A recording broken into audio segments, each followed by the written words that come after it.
السلام علیکم، میں ہوں آپ کی ہوسٹ سیدہ سفینہ ملک۔ آج کے پروگرام میں ہم بات کر رہے ہیں ایک ایسی شخصیت کے بارے میں جن کے بارے میں آپ جانتے تو ہوں گے، مگر ان کی زندگی کے مختلف پہلوؤں کے بارے میں آپ کو اتنا پتہ نہیں ہوگا۔ آئیے دیکھتے ہیں ان کے بارے میں یہ رپورٹ۔ گلگت بلتستان میں شاعری، ادب، موسیقی، ثقافت اور مقامی زبانوں کا ذکر ہو اور تاج خاندان کا ذکر نہ ہو تو کہانی ادھوری ہی نہیں بلکہ بد ذائقہ ہو جاتی ہے۔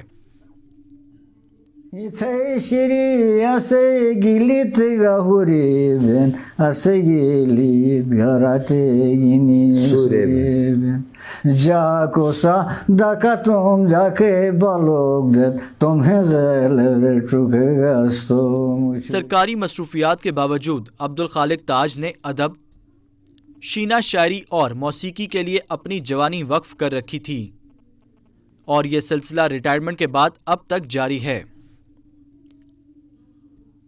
اس سے قبل تعلیم یافتہ لوگ موسیقی کی محفلوں میں بیٹھنا معیوب سمجھتے تھے۔ عبدالخالق تاج نے موسیقی کی دنیا میں جب قدم رکھا تو پڑھے لکھے لوگوں نے ایسی محافل میں بیٹھنا اپنے لیے اعزاز سمجھنا شروع کیا۔ یار مگلتے ہنوز بندنے، یار مگلتے ہنوز بندنے، مٹل پھاو باشندنے گلیت میں ہی رجی ہیں۔ یار مگلتے ہنوز بندنے، مٹل پھاو باشندنے گلیت میں ہی رجی ہیں۔ ہن خیال اور پرئی جی پھونی جی کھسلو پی جی ہن گلیت ہی رسنی جی ہیں۔ ہن خیال اور پرئی جی پھونی جی کھسلو پی جی ہیں گلیت ہی رسنی جی ہیں۔ کھیت پھت کوئنٹ بجم، کھیت پھت کوئنٹ بجم، نشم بیجم ممیرجم، خیال ادائن کھلوی جی۔ ظفر تاج ایک ہونہار طالب علم ہونے کے ساتھ ادبی محافل میں کم عمر شاعر کے طور پر بھی ابھرنے لگے۔ دیکھتے ہی دیکھتے تعلیم اور ادب دونوں میں ترقی کے بام عروج تک پہنچ گئے۔ تعلیم سے فراغت کے بعد مقابلے کا امتحان پاس کیا، اور جب اسسٹنٹ کمشنر لگے تو لوگوں نے حیرانی کا اظہار کیا، کیونکہ موسیقی اور شاعری کی ہر محفل میں نظر آنے والے ایسے نوجوان کا مستقبل لوگوں کے نزدیک تاریک ہونا چاہیے تھا۔ لیکن یہاں تو اس کے برعکس تاج خاندان کا چشم و چراغ نے ہر طرف کامیابی کے جھنڈے گاڑ دیے۔ ظفر جوں جوں انضامی عہدوں پر ترقی پاتے گئے، اسی لگن اور دل لگی سے ادب، شاعری اور موسیقی سے جڑے رہے۔ اب ظفر کی پہچان ان کا سرکاری عہدے کے ساتھ ان کی ادب سے وابستگی ہے۔ ظفر کے چاہنے والے ان کے عہدے کی وجہ سے ان کی عزت نہیں کرتے، بلکہ ان کی شاعری اور ادبی خدمات کی وجہ سے ان سے محبت کرتے ہیں۔ اگر عہدے کی وجہ سے یہ شہرت اور عزت ملتی تو تمام سرکاری افسران کو ملتی۔ ظفر نے کم عمری میں ہی اردو اور شینہ میں اتنا زیادہ اور معیاری شاعری کی کہ لوگ گشت بدنان ہو کر رہ گئے۔ تہلکہ تو اس وقت مچا جب علاقے کے نامور گلوکار جابر خان، سلمان پارس اور شیر خان نگری نے اپنے سریلی اور مدھر آواز میں ظفر کی باوقار شاعری گانا شروع کر دیا۔ ہر گانا دوسرے گانے سے زیادہ شہرت حاصل کرتا رہا۔ ہر گھر، گاڑی، گلی، دکان، محلہ، شہر، شادی ہال اور تقاریب میں ظفر ہی ظفر چھایا ہوا تھا۔ سننے والوں نے ظفر پر محبتیں ایسی نچھاور کیں کہ اہل ادب اش اش کر اٹھے۔ نئی نسل نے پشتو، اردو، انگریزی اور انڈین گانے سننا چھوڑ دیا۔ شتیال سے شمشال تک اور لداخ سے چترال تک شینہ بولنے اور سمجھنے والے تو کیا، جن کو شینہ سمجھ نہیں آتی تھی وہ بھی ظفر کا کلام سن کر اور گنگنا کر محظوظ ہونے لگے۔ ظفر نے اپنے گانوں کی بیشتر دھنیں بھی خود ترتیب دیں۔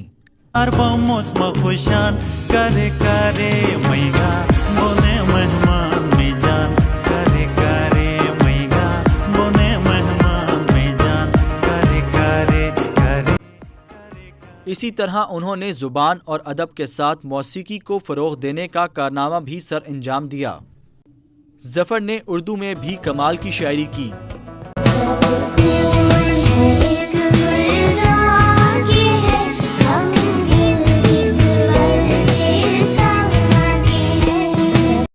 ظفر کا ایک کمال یہ ہے کہ انہوں نے اپنی شاعری کے ذریعے شینا زبان کو شہرت عطا کی، کیونکہ نان شینا سپیکرز یہ نہیں جانتے تھے کہ شینا زبان میں اتنی مٹھاس اور وسعت ہے۔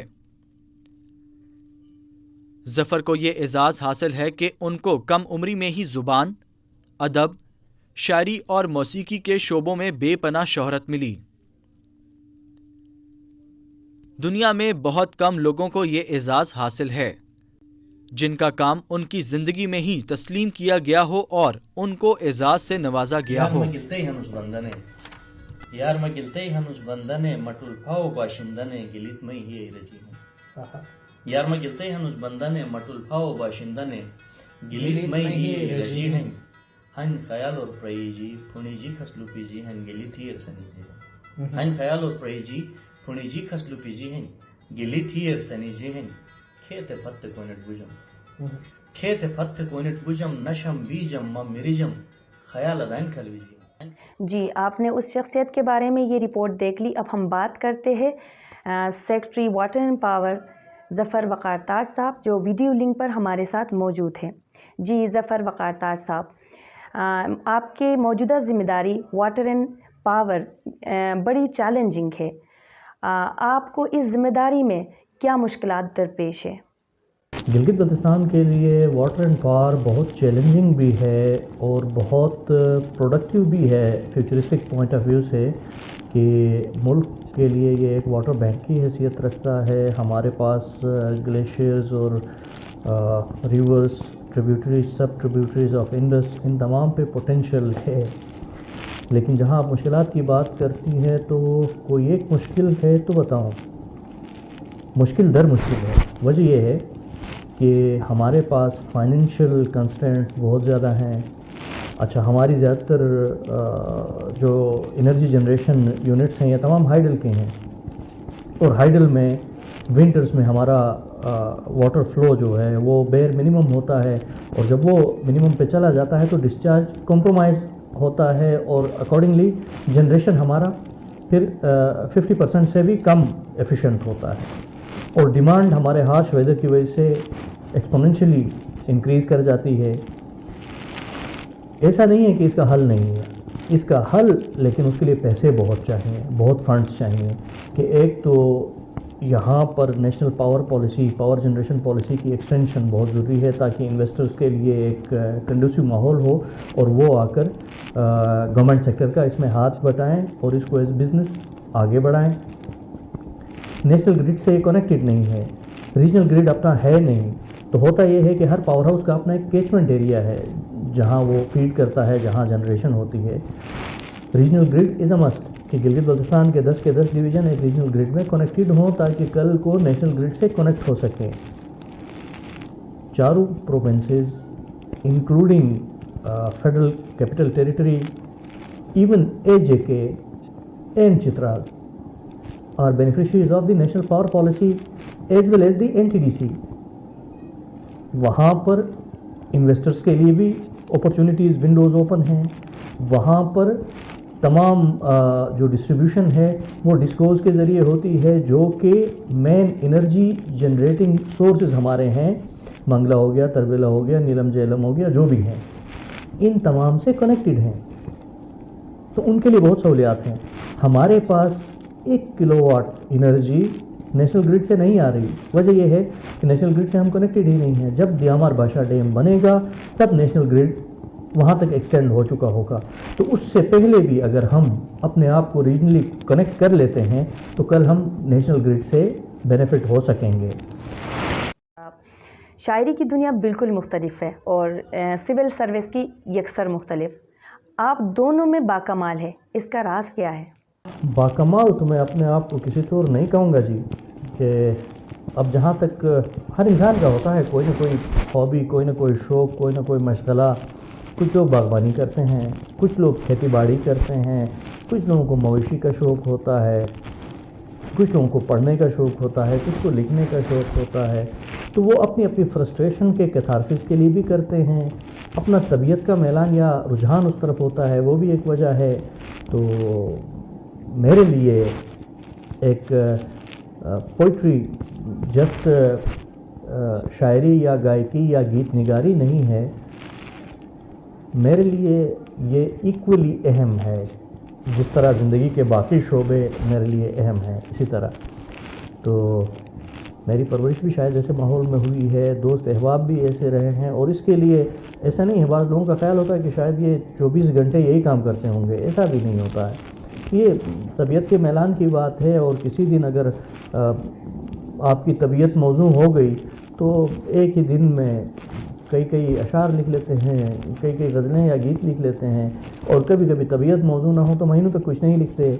اس کے لیے آج کل تو بہت آسان ہو گیا ہے کہ موبائل کے اندر اردو ان پیج بھی ہے، شنا کا اپنا سافٹ ویئر ہے وہ بھی ہے، ایون رومن میں بھی لکھ سکتے ہیں۔ تو سفر کے دوران لکھ لیا، رات کو اچانک نیند ٹوٹ گئی، آنکھ کھل گئی، طبیعت موزوں ہو گئی، لکھ لیا، تو وہ چیزیں ساتھ ساتھ جاری رہتی ہیں۔ آپ کا والد بھی بہت بڑا شاعر ہے، اور آپ بھی اپنے والد صاحب کو آئیڈیلائز کر کے شاعری سے منسلک ہوئے، یا یہ آپ کا اپنا شوق تھا؟ میرے خیال میں یہ بھی تمام انسانوں میں میرے خیال میں مشترک ہے کہ ہر بچے کے لیے باپ آئیڈیل ہوتا ہے، بچپن میں اس کا ہیرو اس کا باپ ہی ہوتا ہے، اور اس کے ذہن میں، بچے کے ذہن میں ہمیشہ یہ ہوتا ہے کہ وہ تمام چیزیں، وہ تمام ناممکنات جو میرے لیے ناممکنات ہیں وہ میرا باپ میرے لیے کر سکتا ہے۔ تو آبویسلی والد صاحب کے ساتھ اٹھنا بیٹھنا، ان کی محافل میں اٹھنا بیٹھنا، تو یقینی بات ہے اس ایج میں ہم نے آئیڈیلائز کیا، کوشش کی لکھنا پڑھنا، اور انہوں نے پھر رہنمائی کی، تو اس میں کوئی اچنبھے والی بات بھی نہیں ہے اور اچھی بات ہے۔ آپ کو کن مسائل کا سامنا کرنا پڑا؟ ایک چیز تو یہ ہے کہ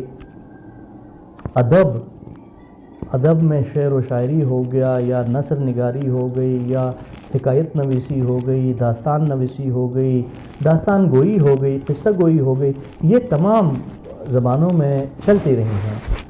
کہیں پہ اگر لکھنے لکھانے کا رواج تھا تو وہاں یہ ڈاکومنٹ ہو گئی، تحریر میں آ گئی، جہاں نہیں تھا وہاں سینہ بسینہ چلی ہیں۔ شنا کے ساتھ بھی ایسا ہی معاملہ تھا۔